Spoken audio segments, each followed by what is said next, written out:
Il y a très longtemps, bien avant que les voitures ou les avions n'existent, l'Afrique de l'Ouest était peuplée de royaumes puissants, de savanes dorées et de griots, ces sages conteurs qui gardaient la mémoire des peuples. Parmi ces royaumes, un nom brillait plus que tous les autres, Malé. Et l'un de ses plus grands rois fut Sundiata Keïta, qu'on appelait le lion du Malé. Une naissance annoncée par la prophétie. Un jour, dans le royaume de Niani, un roi nommé Magan Konfata reçut la visite d'un chasseur venu d'un autre pays.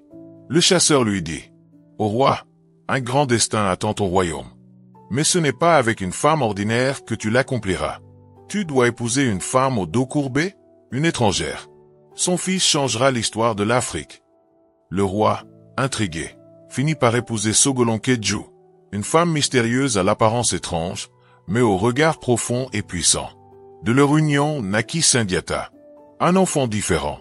Mais à sa naissance, Sundiata n'était pas comme les autres enfants. Il ne pouvait pas marcher. Il rampait au sol, silencieux. Les autres enfants du royaume couraient et sautaient, pendant que lui restait à terre, impuissant.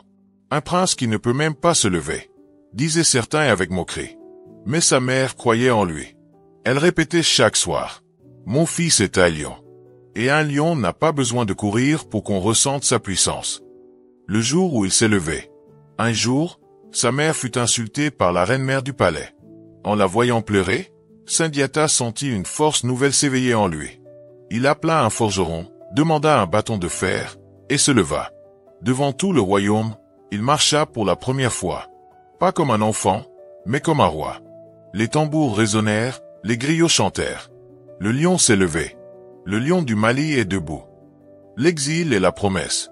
Mais son chemin vers la grandeur n'était pas encore terminé. Quand son père mourut, le trône fut volé par un usurpateur cruel nommé Soumoro Kanté, un roi sorcier du royaume de Sosso. La mère de Sundiata dut fuir avec son fils, loin de Niani, pour sauver leur vie. Pendant des années, Sundiata grandit en exil, apprenant les secrets des royaumes, la guerre, la stratégie, la sagesse des anciens. Un jour, il fit un serment. « Je reviendrai libérer mon peuple. Et Mali brillera plus fort que jamais. » La grande bataille. Finalement, le moment arriva.